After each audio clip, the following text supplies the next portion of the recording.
Bonjour à tous et bienvenue à notre webinaire Lunch and Learn avec AutoSimply. Ça fait partie et la dernière partie de notre série de webinaires qu'on a faite pendant les 2 mois d'été et on va continuer avec une autre session après en octobre-novembre qu'on va annoncer tantôt. Aujourd'hui, on va vous présenter un ajout à Sage 300 qui s'appelle Manufacturing Order. Ça simplifie la production pour les PME grâce à une gestion complète des commandes de fabrication, des coûts, des matériaux et des flux de travaux, le tout intégré à Sage 300. On peut améliorer l'efficacité et la précision grâce à la lecteur de code de bord qui remplace aussi les systèmes manuels sur papier. Maintenant, je vais passer la parole à Marco Pomponnet qui va vous donner une présentation de cette belle outil. Parfait. D'abord, vous devez vous retrouver parce qu'on est directement dans le desktop de Sage, comme tout le monde est habitué. Le module se présente comme un module Manufacturing. Il vient dans quelques composantes. Il y a le module de base qui est Manufacturing. Aujourd'hui, on va discuter un peu de Manufacturing, de le fait qu'il y a la possibilité de travailler avec des lots, des numéros de série et la planification au niveau de production et jusqu'à shop floor avec ses implications de barcode. OK? On fait notre mieux avec le temps qu'on a. D'abord, je veux passer le plus vite possible, bien sûr. Voilà. OK? D'abord, comme j'ai mentionné, les autres systèmes de fabrication qui étaient rattachés à Sage dans le passé, ils avaient leur propre inventaire, leur propre module d'achat. La fabrication se faisait dans son module et ensuite, il fallait transférer les stocks dans Inventory Control, dans l'inventaire pour qu'ils soient vendables. D'abord, le système portait toujours comme 2 images ou 2 systèmes combinés en un. D'abord, ici, la façon que AutoSimply, ils ont généré leur propre module de manufacturing ou fabrication, c'est qu'ils prennent avantage du module de Inventory Control, l'inventaire de Sage, et le module d'achat directement de Sage Purchase Orders, OK? Ou commande fournisseur. Alors, le module lui-même nous offre Bill of Materials où on définit si quelqu'un avait déjà vu les Bill of Materials de Sage Inventaire, c'est vraiment trop simple. D'abord, pour quelqu'un qui est dans la fabrication, il y a nettement plus que des composantes qui sont dans le jeu. D'abord, on est capable de voir, je vais ouvrir une simple, on va dire, commencer avec celle-là. OK? D'abord, notre item d'inventaire avec son BOM number, comme on est bien habitué, et les visions sont disponibles, un statut du BOM aussi. Donc, on est capable de dire que quelque chose est under development ou bien approved, d'abord, pour prévenir que quelque chose ou bien même discontinued, pour prévenir qu'il y a des fabrications faites sans être voulu. OK, des dates effectives, c'est dans les compagnies qui ont l'ingénierie, très important. OK? Le nombre, le batch size, d'abord, notre BOM est conçu pour générer un batch size. C'est pas toujours un. Notre fabrication peut être pour des paquets de 500. D'abord, on met notre batch size et ça nous donne déjà un breakdown. Vous voyez déjà le breakdown du costing. D'abord, tout ce qui est le coût cumulé, pas juste les matériaux, mais aussi les labor, les main-d'œuvre, etc., sont tous dedans overhead.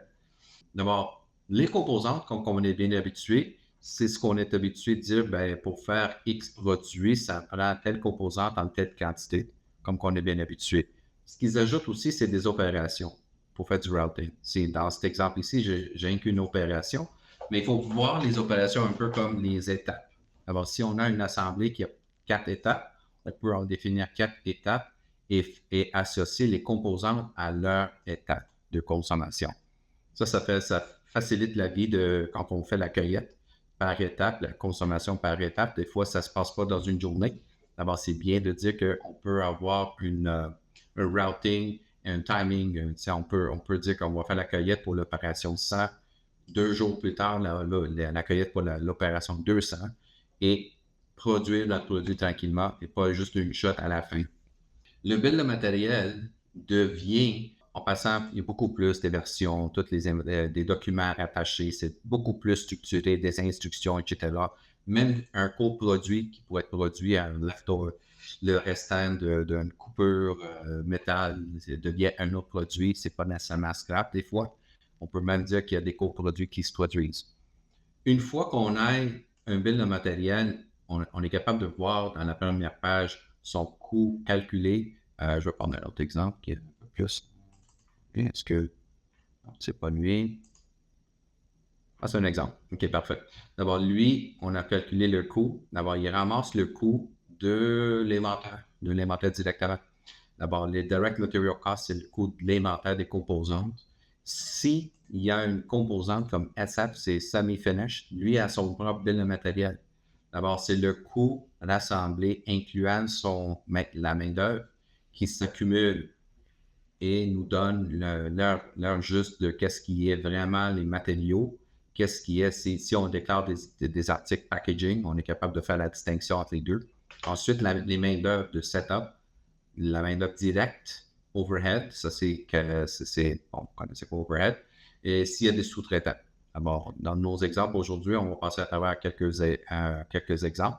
Le direct, tout le monde le connaît. Disons qu'on dit que ça prend, on a 50 $ à l'heure pour une type de labor. Et pour faire cette production, ça nous prend 15 minutes, par exemple. Ça veut dire un quart de 50 $. Et c'est lui qui se ramasse dans le direct labor. Les chiffres sont tout petits, les valeurs sont tout petites, mais l'exemple est là. Alors, dans notre exemple ici, on va trouver c'est quoi le raisonnement. Voilà, ici, packaging operation. Il y en a 15 minutes ici. À 6 $. OK, pas cher. D'abord, un quart, ça fait, on va le trouver ici, 2,50 $.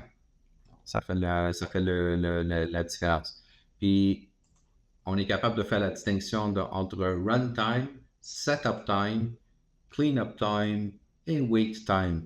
Les 4 distinctions, d'abord, c'est pas juste combien de temps. Disons qu'on a besoin ici, on a indiqué à l'heure point 20, ou ici, 0.50. Ça veut dire une demi-heure de setup avant même de commencer. Ensuite, ça, c'est le runtime, la machine qui roule.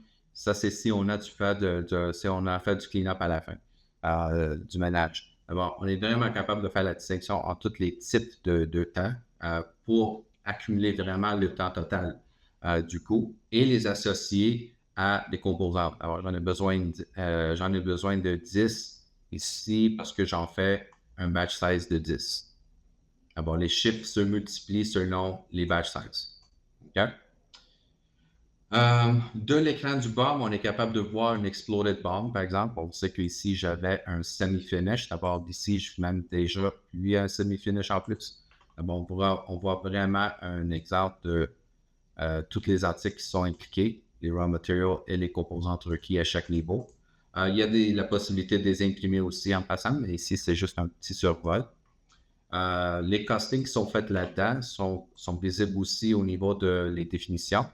C'est les coûts semblables des articles. D'abord, si j'amène un article inventaire raw material, ici RM, par exemple, on voit qu'il y a juste le material cost. Et ça, c'est le coût qui vient directement de l'inventaire.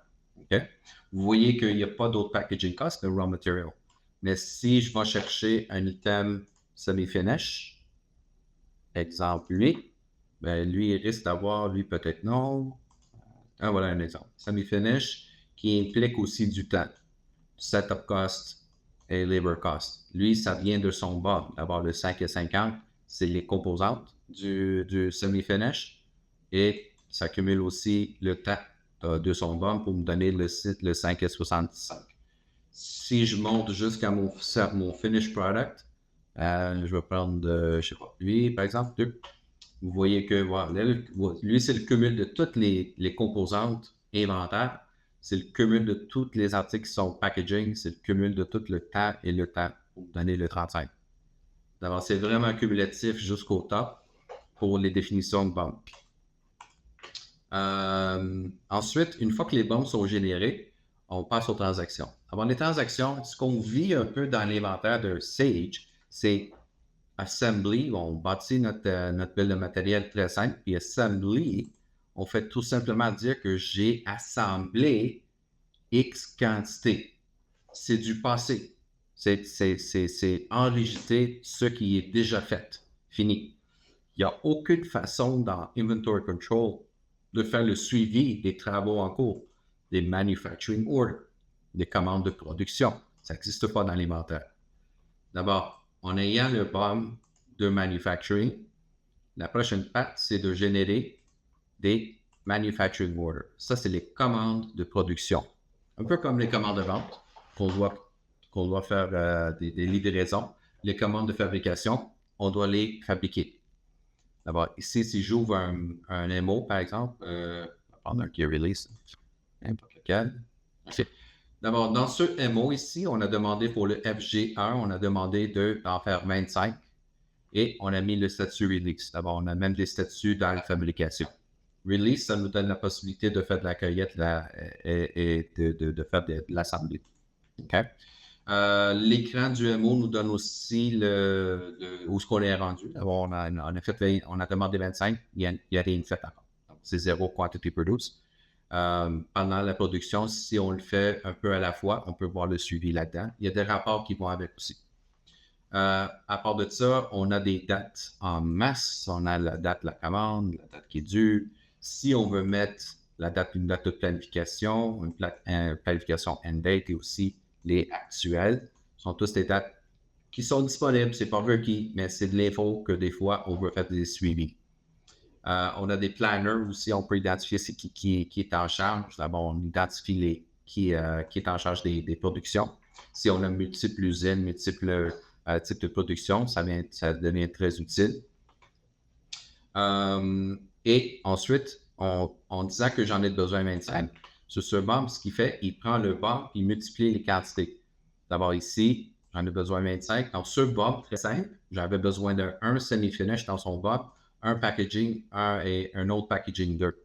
Ça, c'est les quantités par article, mais on a demandé de 25. D'abord, les quantités requises, 25, 25, 25. Au niveau des opérations, il fait la multiplication automatique de tout ce qui est les actuels. D'abord, on n'a pas à nécessairement rentrer nos temps directement dans le manufacturing. Okay? On est capable de voir aussi dans le MO s'il y a un sales order linké, d'abord de order entry ou commande client. On peut théoriquement aussi linker des achats. D'abord des achats qui peuvent être linkés. On peut avoir des instructions spécifiques au MO. D'abord, si on a déjà une instruction de base dans le BOM, il va se traduire dans les instructions et on peut en modifier suite à sa création. D'abord, si on a une ligne de plus à rajouter, choisir le panneau bleu, il faut juste l'indiquer dans les instructions, puis ça s'imprime sur le manufacturing board, qui peut être modifié en passant. Et les totaux, alors ça nous donne une idée du coûtant de qu'est-ce qui devrait être projeté à date. On n'a pas fait grand-chose à date. Hein? Et d'abord, on planifie que ça devrait nous avoir un coût ça a de 350, puis on a presque rien fait. Okay? Ça, c'est le MO. Lui, quand on les paie, il est imprimable. Quand on clique Save, un peu comme les autres commandes, you want to print, yes. Qu'est-ce que j'ai ici? J'ai exportation. J'ai ça. D'abord, si on save, puis on print, oui. Puis lui, c'est un rapport qui peut être modifié. On l'a modifié tellement de différentes façons. S'il y a on a fait pour un client, on l'a séparé en opérations. D'abord, les opérations définissent des différents centres de production. D'abord, un MO peut être imprimé soit une page, multipage, votre choix, c'est modifiable. Une fois qu'on a notre MO, ben là, ça passe à la cueillette de la production. D'abord, encore une fois, quand je reviens à Inventory Control de Sage, la seule transaction qu'on a, c'est Assembly. D'abord, la seule chose qu'on peut dire, c'est pour tel MO, pour tel bill de matériel, il appelle ça Master. On va prendre un exemple ici. Ça, c'est Inventory Control. Pour être clair, je choisis lui et je dis, j'en ai fait 10. J'ai aucune possibilité d'indiquer mes composantes dans Inventory Control. Alors, pas seulement qu'on n'a pas un suivi de production, on n'a même pas la possibilité de confirmer nos quantités de composantes. Parce que la production, c'est pas parfait. Des fois, il y a des déchets, des fois, il y a des bris, des fois, il y a des rework. Les composantes changent. D'abord, Inventory Control, ça utilise la formule de base. D'abord, pour le modifier, il faudra modifier la définition du bill de matériel avant de faire une assemblée. Parce qu'on ne peut pas modifier, on peut juste faire vérifier si j'en ai assez. Alors, c'est trop limité. Dans la production manufacturing, on a ensuite les transactions. D'abord, vous voyez que j'ai Assembly Receipt ou la réception qui est techniquement séparée de Issuance, qui est la consommation, la cueillette des composantes. OK? Et on a la possibilité d'avoir soit on peut séparer les deux actions, parce que des fois, ça se sépare en temps. Une production qui prend 2 jours risque d'être séparée, la cueillette est séparée de la production finale, du produit fini. D'abord, on ne veut pas attendre de finir des fois la production qui nous prend 2 jours, par exemple, pour déclarer qu'on a fait une cueillette des produits qu'on prend. Bon, dans cet exemple, ce qu'on veut, c'est faire un issuance. Les issuance, on choisit le MO en question. D'abord, on prend un exemple de lui. Et ça nous indique les composantes requises. D'abord, quantity required, quantity issued. Alors lui, je peux dire issue all, si j'ai assez. Voilà, c'est pas issued, j'en ai assez. Il y en a accueilli assez pour toutes les requirements. Je ne veux pas poster, mais le principe, c'est que je suis capable de dire, je fais ma cueillette pour ma production, je réduis mon inventaire pour qu'il soit réel au niveau de tout ce qui est planification, tout ce qui est planification de production, tout ce qui est planification d'achat. OK? D'abord, je peux faire ma cueillette immédiatement. Ensuite, une fois que l'assemblée est faite, je peux faire des réceptions de produits finis. Il appelle ça receipts. D'abord, encore une fois, je fais appel à mon PO, à mon MO. Oups. Voilà. Et ici, ça me demande, OK, là, on me demande juste la ligne produit fini, quantity ordered, received. Puis là, je peux dire receive all, si je veux. Ou bien, là, il me donne un warning que je n'ai pas fait un issuance, je n'ai pas fait ma cueillette. D'abord, il m'indique qu'il ne peut pas procéder parce que je n'ai pas fait la première étape. C'est une protection, elle est bonne. Mais théoriquement, c'était juste pour vous montrer que vous pouvez séparer votre cueillette et votre production finale. Okay? Et on peut avoir plusieurs cueillettes, plusieurs réceptions de produits finis en totalité d'une production. Parce que si on bâtit une machine, c'est fort probable qu'on va avoir une grande cueillette puis une réception. Mais si on en fait des produits qui sont commandés en centaines, ben, on risque de faire plusieurs cueillettes et faire plusieurs productions en chiffre, par exemple. Si vous êtes plutôt axé que les productions se roulent très vite, je veux dire dans le même jour, dans l'espace de quelques heures, là, vous pourriez dire que, regarde, on est quand même content annoncer une production de produits finis et ramasser leur quantité requise. OK? Ce qui veut dire que dans Manufacturing Orders, ici à ce niveau ici, j'ai quelque chose qui s'appelle MO Backflush. Alors, le MO Backflush, c'est un 2 pour 1. OK? Ce qui fait en sorte que je peux mettre mon MO. Il me montre 2 onglets. D'abord, c'est la combinaison de Issuance et Receipt dans un écran. Ça veut dire que je veux faire les 2 actions simultanées. D'abord, ici, je peux dire que, là, on va juste dire, dans mon exemple, je vais dire Receive All. D'abord, il est en train de dire, je vais réceptionner, je vais générer 25 du produit fini. Puis si je passe à l'écran Issuance, il fait le Issuance de chaque composante au même temps, simultané. Quand je fais Post, il va me générer les transactions de réduction de stock et la transaction de augmentation de produit fini. Les transactions qui se génèrent en arrière d'ici, incluant leur costing, est amené directement comme des transactions d'inventaire, tout simplement. D'abord, c'est une collection de shipment et receipt et ajustement. D'abord, si c'est, je sais pas, c'est où ils ont été placés. Voilà un exemple produit fini. Voilà, les RC, c'est des receipts. Ça, c'est l'exemple final. D'abord, il fait des increases, des quantités écoutables. D'abord, finish product ici, on va both increase et on va augmenter 10, un coût de 485. D'abord, ça, c'est le résultat de la transaction.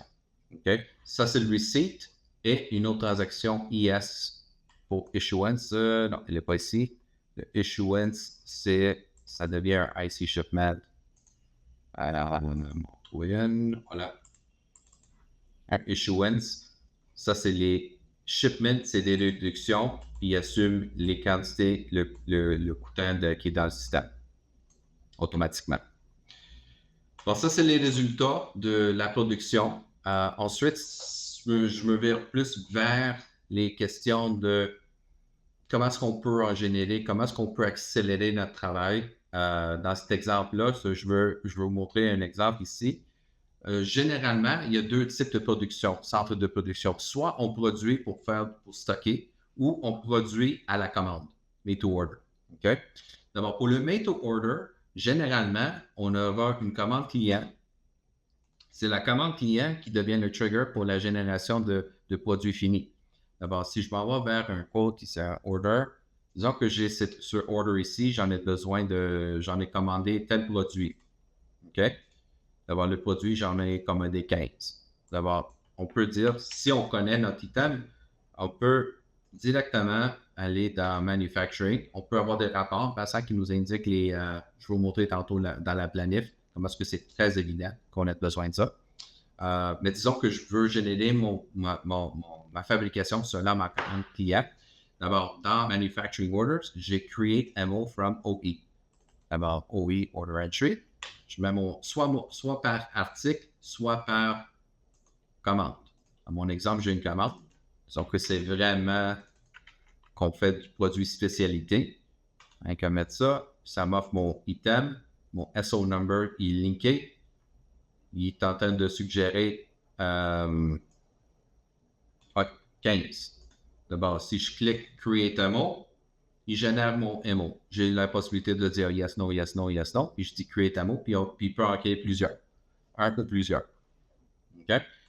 Ça, c'est si on connaît vraiment, on fait du produit spécialité, puis on connaît notre commande client, puis c'est une fabrication égale une vente client. Ça, c'est du one for one. L'autre côté de la médaille, c'est plutôt si on génère ça par stock. Si disons qu'on veut planifier, on veut maintenir des minimums. C'est là que ça implique le module de Production Planning. OK? Parce que dans le module de Production Planning, on a la possibilité de générer des commandes selon le requis. OK? D'abord, le planning, il s'appelle Production Planning, mais c'est un 2 pour 1 là-dedans. C'est la planification de production, mais c'est aussi la planification d'achat simultanée. OK? On est capable aussi de mettre des forecasts. Alors, c'est pas requis de mettre des forecasts, mais des forecasts, c'est des prévisions de consommation de soit vente ou production. Right? Qui sont ensuite associées au réel, aux transactions réelles. D'abord, juste vous montrer un forecast entry vite fait. Pour un seul article, on peut, par exemple, 3, chaque 2 mois, j'en consomme, puis je peux mettre les chiffres que je veux ici. C'est du double-clic pour vous mettez vos propres chiffres, vous voulez. On peut les importer. D'abord, c'est des templates pour faire ça plus vite. OK? C'est pas requis, mais si vous voulez l'avoir, c'est une possibilité aussi d'avoir du forecast. Ce qui est important, c'est le planning run. Une fois que... Oh, excusez, j'ai manqué une petite étape. Dans le setup, on planifie notre article. D'abord, si je prends mon article produit fini, on va prendre un FG3. OK? Network. On peut avoir plusieurs types. OK? Vous voyez tout de suite que c'est indiqué. On indique est-ce que c'est fabriqué ou acheté. D'abord, la planification que vous voyez là-dedans, c'est pour tout l'inventaire au complet. D'abord, vous pouvez planifier d'abord le min-max, le reorder quantities qui est dans Inventory Control, peut être remplacé avec lui qui nous donne des informations additionnelles. Il nous donne aussi la possibilité d'un lead time notion de lead time, order lead time. Vous voyez que c'est mis en gris en ce moment à cause que c'est une option. Mais en priori, je peux avoir mon min-max et je peux définir s'il est fabriqué ou est-ce que je l'achète directement. La différence, c'est que en travaillant les min-max, il ne va pas juste le module de inventaire et PO, ils vont tout simplement toujours suggérer un achat, même si c'est un produit fabriqué. D'abord, personne ne prend la peine de faire un min-max côté fabriqué, des articles fabrication dans l'inventaire parce que tout simplement, ça va toujours suggérer un achat qu'on ne fait pas. D'abord, avec ce item planning, on a la possibilité de faire la distinction entre les deux. Dans mon exemple, c'est manufactured, puis j'ai un minimum de 50, minimum order, comme on est bien habitué. On planifie notre article et ensuite, on roule notre planning. Dans notre planning, tout simplement, on choisit notre planning et on dit qu'est-ce qu'on veut inclure. Inclure mon stock courant, inclure les PO existants, inclure les manufacturing orders existants, inclure les articles de vente, les sales orders, les order entry pas vendus, ouverts, inclure purchase requisition. Mais c'est des choix. On n'a pas à inclure tout, mais ils nous donnent ça comme des choix. Quand on fait notre run ou rerun dans mon exemple, il fait son petit run, puis ça me donne le résultat. Quand je viens de le faire tantôt, d'abord, lui, tout simplement, ne devrait pas faire grand-chose. Il fait juste un scroll, puis il dit complete. Et ensuite, on peut voir notre sommaire ou en détail par article. Je vais vous amener tout de suite un détail par article parce que c'est plus, on voit le vrai résultat ici. Si je prends lui, par exemple, M1. Là, vous voyez, il bâtit un timeline, les transactions par date du. Il est en ordre chronologique. Il est en train de dire que j'ai du stock pour 10 et à telle date, c'est vieux, un MO va rajouter 20 pour nous donner une nouvelle quantité de 30. Là, j'ai demandé que mon stock minimum soit 50. D'abord, il me suggère toujours que j'ai une quantité nette à telle date, j'aurai une quantité nette de moins 20 selon mon minimum. Selon mon minimum. Ensuite, usage forecast. Il est en train d'insérer selon mon forecast qu'à ces dates-là, je vais en consommer 120. D'abord, regarde, ça monte, ça passe au négatif. Là, je suis en train de rouler avec des vieux dates, là, parce que malheureusement, du support d'attaque est un peu vieux. Mais ce que vous voyez, à un moment donné, il va y avoir une suggestion de fabrication. Planned order. D'abord, si c'est un article acheté, Planned order est en train de suggérer un PO. Là, vous voyez qu'il y a le gros qui est en bas parce qu'il s'est aligné avec la date qui est ici. Mais c'est lui qui est le plus important. Ça, c'est juste à cause de les dates sont un peu partout. Mais planned order, c'est lui qui va dire qu'à telle date, on devrait, selon les min-max qu'on a fait, on devrait générer une commande. D'abord, si notre article est indiqué dans notre planning comme fabrication, qu'on a un BOM, le plan d'order, c'est un MO qui va suggérer de fabrication. Si par contre c'est un achat de produits achetés, il va planifier un PO, tout simplement. Il va générer des PO. D'abord, si je prends cet article ici, puis je m'en vais dans Generate Orders, je peux dire Generate MO, Generate Purchase. Alors, Generate MO, c'est notre focus aujourd'hui. D'abord, je vais dire N1. Moi, je vais prendre juste mon article. Qu'est-ce qu'on peut faire? On va faire juste un article pour voir qu'est-ce qu'il va suggérer au moins. Area, on peut splitter ça. Il me suggère la génération des 6 MO-là, les deux qui étaient dans la liste. Est-ce que je peux les modifier? Oui. Avant de faire cliquer, je peux modifier, avant de cliquer Create All ou Post, je peux même modifier ces chiffres-là. Et si je prends de blanc à ZZZ, pour le fun, qu'est-ce qu'il suggère? Ils viennent de m'amener tous les articles production. Aucun produit achat. C'est des FG et des semi-finish qui est en train de suggérer. OK? Donc, vous voyez le lien entre les deux. Puis en faisant la génération, il va générer des émos individuellement. Bon, ça nous amène un peu à la génération des émos pour qu'on soit Ça nous donne un plan de fabrication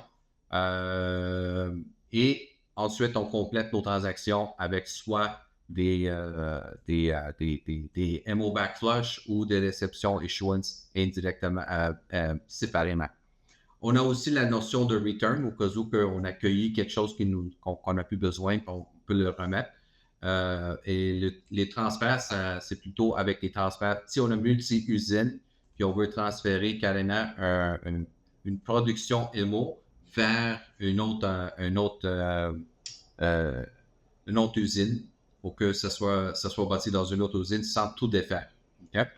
Moins utilisé, mais quand même pour des compagnies qui ont multiples emplacements, ça devient utile. Un autre point que je voulais mentionner avec le temps OK, parfait. Il nous reste un peu de temps, je vais juste mentionner une petite affaire. Shop Floor Control, c'est un autre niveau. Si on veut vraiment saisir des temps réels de consommation. D'abord, ici, on est capable de dire, puis vous voyez la première fois, Enter Barcode Reader. Parce qu'on est capable de choisir un MO, prendre lui par exemple, une opération, il y en a juste une ici, une station, ça c'est si on a une station, et indiquer soit la quantité, on peut, disons, la quantité faite, mais plus important, le temps. D'abord, le temps dans cet écran, manuellement, honnêtement, c'est pas quelque chose qu'on s'entend que quelqu'un le fasse directement dans l'écran de Sage. Alors, ça, c'est quelque chose que je pense qu'au niveau de l'efficacité, ça serait utile pour vraiment saisir les temps réels, pour avoir le coût incluant le temps réel et pas le temps estimé. Mais c'est pas être réaliste d'utiliser Shop Floor Entry. C'est plus vivable si vous le rajoutez et l'utilisez avec Inventory Barcode. D'abord, Inventory Barcode, c'est lui qui accélère encore plus les activités de production et de Shop Floor, si vous voulez, Shop Floor. Parce que le Inventory Barcode, ça, c'est le logiciel qui nous donne la possibilité de, selon les licences qu'on a, de faire les transactions de cueillette, de fabrication, par exemple. Je peux faire mon issuance avec mon scanner. Je peux faire mon receipt avec mon scanner. Je peux faire mon backflush avec un scanner. Et je peux faire aussi du shop floor time entry par MO, par opération pour savoir vraiment begin time. On scanne notre MO, on choisit notre opération. On se log comme le user. Ensuite, on scanne le MO. On choisit notre opération ou scan, dépendant si un barcode. Et ensuite, on démarre le time. C'est un timer qui roule jusqu'au temps qu'on l'arrête. Ou bien on peut indiquer manuellement. L'idée, c'est de scanner pour dire begin end avec le temps réel de l'utilisation. Et ça, ultimement, Shop Floor Control, il est ramené vers le temps réel du MO lui-même pour qu'on ait vraiment un temps réel. Et ça nous donne une bonne suggestion dans nos estimés pour les mettre à jour des fois. Okay? Au niveau, je veux juste terminer avec quels sont quelques écrans de requête. Ben, built-in, ceux qui sont built-in dans le système, c'est sûr qu'il y a des rapports de transactions. Il y en a un tas de rapports. C'est l'historique de MO. Variance de production. Qu'est-ce qui est dans WIP, par exemple? Qu'est-ce qui était cueilli, mais pas fabriqué. Sont tous disponibles. MO Status Report. Alors, juste si je prends un MO Detail, on va prendre un. On va prendre Product. Je vais prendre un exemple. OK. Sortir quelque chose de parfait ou pas. Selon les dates, des fois. Je vais mettre ça, je vais reculer ça à l'année 2000 parce que j'en ai aucune idée des dates. OK. Ben, ça nous indique que tel article était impliqué dans ces MO-là avec les quantités produites pour chacune. Alors ici, c'est Quantity Order Count sur le MO3. Il y en a 10 de produits, 20 à faire. D'abord, ça, c'est une idée de la production en cours selon le produit fini. Les shortage, un shortage report. On va essayer. Voir qu'est-ce que ça nous donne. On n'a aucun shortage dans sample, mais c'est sûr que ça peut sortir. C'est certain que ça peut sortir. Inquiry, c'est un peu plus le fun. Material were used. Des fois, on veut on veut faire la substitution d'un article, mais on veut savoir, mais ça touche quel bill de matériel? Il y en a tellement des fois. D'abord, si je choisis, par exemple, un raw material, j'ai un article à R, ouais. Disons que je choisis lui, puis je veux savoir dans quel BOM qui est associé. Ah, lui, il est juste associé à un SF qui est ici. Si je prends un PM, packaging, peut-être quelque chose de plus intéressant, d'autres. Peut-être RMR. Ouais, lui est impliqué dans ce BOM de finish, ce finish good, mais il est aussi impliqué dans 2 semi-finish, d'abord 3 BOM. OK? Stock retail, ça nous donne combien j'ai en order. S'il y en a des commandes ouvertes, j'ai un PO ouvert. Il y a allocated aussi s'il y en a déjà alloué à un MO. Alors, ça nous donne un peu d'informations. Et par contre, il y a aussi un periodic processing qui nous donne la possibilité de faire le switch. D'abord, si je fais un update, item number change, update BOM. Ouais. Dans un BOM, je peux faire un replacement. D'abord, si j'ai une nouvelle composante, d'abord, au lieu de RM1, j'ai remplace RM1 et remplace RM. On va prendre un comme 7 par exemple. Ou non, OK. On va RM1. RM7. On va prendre 7, on va le remplacer avec RM8. Quantité 1. D'abord, validate. Il nous donne une indication de qu'est-ce qu'il va faire avant qu'on le fasse. D'abord, il nous dit que dans SF5 j'ai cet article-là. D'abord, si je ferme ça, je fais replace. Là, il est remplacé. Update finished. Non. Puis dans le SF5 maintenant, si je reviens dans le bill de matériel,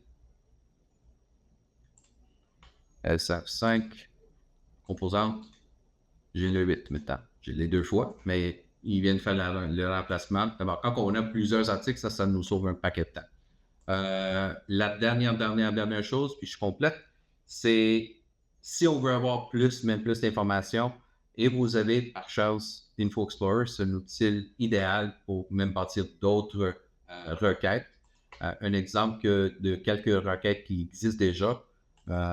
Exemple, lui, on peut vraiment faire, on a tous les champs du monde, puis toutes les bombes qui sont là, puis on est capable de donner selon les statuts des bombes, selon si je veux juste un article, je peux faire du filtrage, je peux faire du drag and drop.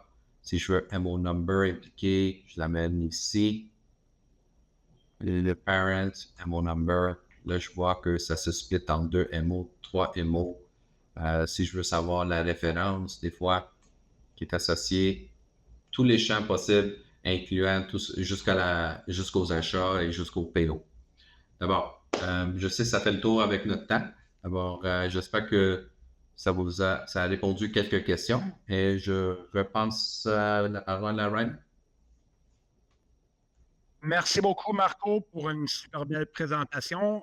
C'est sûr que si les participants, si vous avez des intérêts, si vous avez d'autres questions, plus que ce que vous avez mis dans le chat, s'il vous plaît, nous communiquer, puis ça va être un plaisir de prendre une rencontre à part avec vous, personnel 1 à 1, pour vous démontrer encore plus les détails de cette super belle produit. Alors, on a reçu quelques petites questions. Je vais les lire. En partant, combien de temps est-ce que ça prend typiquement pour l'installation du MO? Alors, Marco, je ne sais pas si tu veux intervenir aussi, mais d'habitude, nous, qu'est-ce qu'on prévoit typiquement? Un projet de MO, ça prend environ 24 heures de temps. C'est une estimation. On commence toujours avec quelques petites heures pour revoir un peu vos processus, identifier un peu les challenges et puis après confirmer le temps nécessaire. Marco, tu es correct? Je suis d'accord avec l'estimation, mais honnêtement, ça dépend du volume que vous avez de MO. Ça, c'en est une. Et deuxième, ça dépend de la source de vos données. D'abord, si vous avez déjà fait les études de Si c'est des composantes seulement, ce que vous voyez vous avez vu dans les piles de matériel, on a des composantes, mais on a aussi des opérations qui peuvent être associées à des ressources directes ou indirectes avec les taux horaires associés, le temps requis pour faire la production. Ça dépend jusqu'où vous voulez monter dans le point de départ du module MO. Pour le plus simple, c'est sûr que ça prend moins de temps. Et ça dépend aussi de la qualité si vous voulez avoir tous les composantes, incluant le labor, les ressources, les coûts additionnels. Ça dépend de si votre donnée est bien structurée au point de départ ou si on doit la travailler. Mais généralement, un bon point de départ, je dirais un estimé entre 20 et 40, ça serait comme, ça vous donne déjà une idée d'un point de départ. Mais notre étude avec vous autres, on s'assoit et on établit très vite la révision de qu'est-ce que ça va être. Merci Marco. Puis deuxième question, le prix. C'est toujours une question qui sort. Alors, les prix sont variés, c'est sûr, et c'est modulaire un peu. On peut commencer avec simplement la module de production, MO, puis lui est disponible aujourd'hui en septembre. C'est 3 350 par année pour ce module-là. Alors là, il y a des autres composants qu'on peut rajouter selon les besoins. Alors, ça peut rattacher ou encore doubler même cette prix si on rajoute la suivi des numéros de série, la suivi des lots. On a aussi, comme Marco a présenté, Shop Floor et on a aussi la module pour la planification de les achats et la production. Alors, chaque module a un prix varié de environ 3 000 $, 3 500 dépendant de celui par année. Hein? Question numéro 3. Est-ce que la solution de production peut s'intégrer avec des solutions de CAD? Alors, comme SolidWorks, AutoCAD, j'espère. Alors, de mon côté, je peux dire qu'en général, oui, mais il faut sûrement regarder laquelle vous travaillez avec. Marco, est-ce que tu es correct avec ça? Oui, mais regarde, on a fait plusieurs intégrations. Ce n'est pas des intégrations qui viennent avec le module, mais Sage, étant un module de Sage, il vient avec son API. D'abord, ils ont inclus l'API pour générer des billes de matériel. Généralement, quand on se fait un lien avec un CAD, il faut voir les possibilités du système CAD. D'abord, Inventor, on a déjà fait. SolidWorks, on a eu une solution. C-Electrical, on a vu une solution. D'abord, ça dépend du module de CAD que vous avez. Et puis, on travaille avec ce qui est possible d'extraire le système CAD. Et ensuite, pour le générer vers Sage, je peux dire oui, 100%, les pommes peuvent être faites. D'abord, c'est vraiment la discussion de voir avec votre partenaire de CAD, de voir la possibilité de le API du côté CAD pour compléter la réponse. Super. Merci beaucoup, Marco. Et puis, merci à tous qui ont participé. Encore, si vous nous envoyez un petit courriel avec un intérêt, ce sera un plaisir de planifier une deuxième rencontre personnalisée avec vous. Sinon, on vous souhaite une super belle après-midi et merci encore pour en avoir pris le temps avec nous aujourd'hui.